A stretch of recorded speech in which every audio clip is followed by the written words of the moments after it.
Hello and welcome to Tracka Plus. I am Charles Semuzi. Thank you for joining us. On today's episode of the show, we look at the recent Freedom of Information ranking released by the PPDC and how it helps to promote transparency and accountability in the public sector. Then we go to some states to track some projects. Please stay with us. One of the major challenges with constituency projects has been the lack of continuity. A serving legislator initiates or facilitates a project. Along the line, he or she does not get a return ticket to office. Another legislator comes on board and either abandons the project or initiates a new one. And if he or she doesn't get a return ticket, the cycle typically repeats itself. The Special Duties Office in the SGF is concerned about the rate of abandoned constituency projects around the country. And here is what an official in that office had to say about it. Listen to this.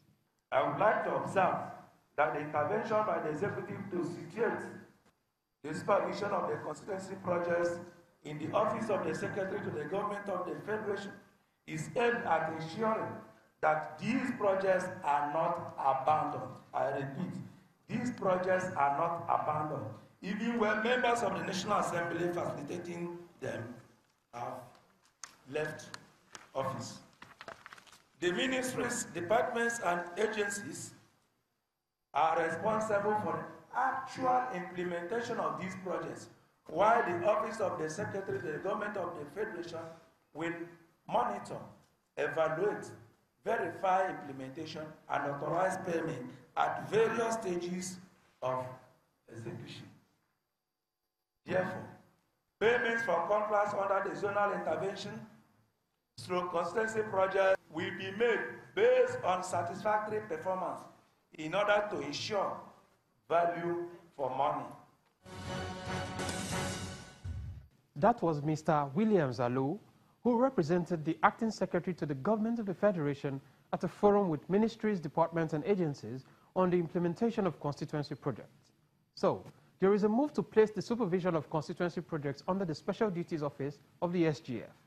It is hoped that findings and general information will be made open and accessible to the public to ensure transparency and accountability. Talking about accessible information, we had a chat with Mrs. Nembe Simba.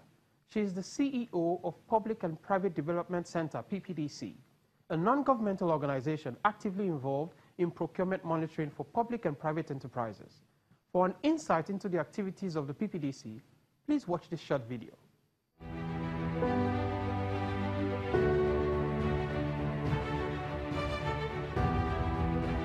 It's like a coven. In fact, they don't have a facility there. We lost my grandmother here in Brutu General Hospital. They suffer me well for the clinic. I call expose the keep on for bed. Breeze can enter the begins and keep on die. I blame the federal government. So I want the government to help this place. The government has never for once brought any drugs here. There is no qualified doctor. Clinics are managing it, yet they are community effort.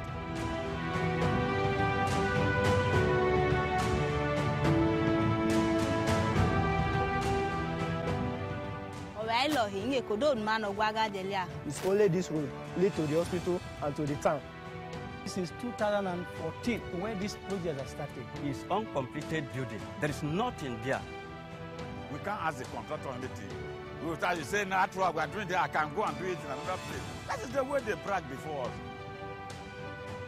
The work was almost half done. Let them send a letter to that community. Because of the uncompleted fence of the school. I'm even afraid some gangs might perform so many dirty acts like laping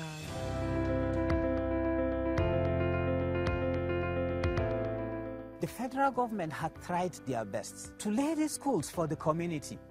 The government publishes and says, oh, such and such a project has been done. Our Procurement Act also empowers citizens to ask questions. It's not just the government instruments. Citizens are able to monitor projects from their point of view. Civil society organizations are also monitoring projects. Your organization, PPDC, is doing a fantastic work in this regard.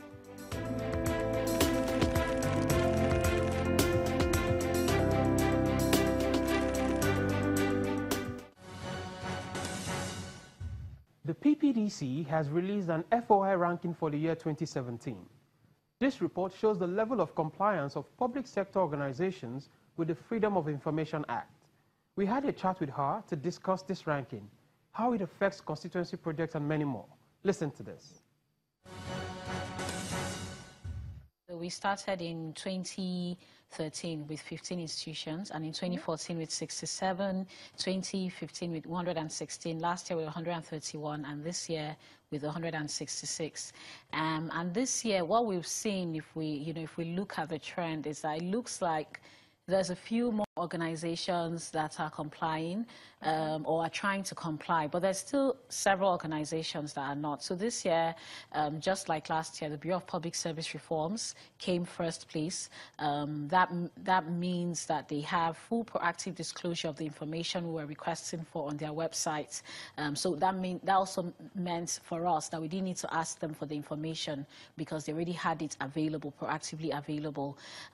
So that was good, and it's the second time in the row that they're coming first, which is great. It just shows that there's some level of consistency, and that was key for us. And so we had a few more organizations trying to proactively disclose, but not fully disclosing. So for some, you would see their procurement plan, you would see their annual reports up, and some of the annual reports have things like capital expenditure, which is one of the things that we ask for. So that would give them partial disclosure for that. But there were several institutions, there were at least I would say 92 institutions that did not even provide any information at all. So we didn't get the information we wanted. And what the information we want is procurement records. We didn't get them online, and when we made a request, we had no response. So those were some of our findings. We also found that that there were some institutions that we expected that would do better than they did, in the rankings, and that's a bit discouraging, particularly, if you're an enforcement agency or a regulator, it's always good to lead by example.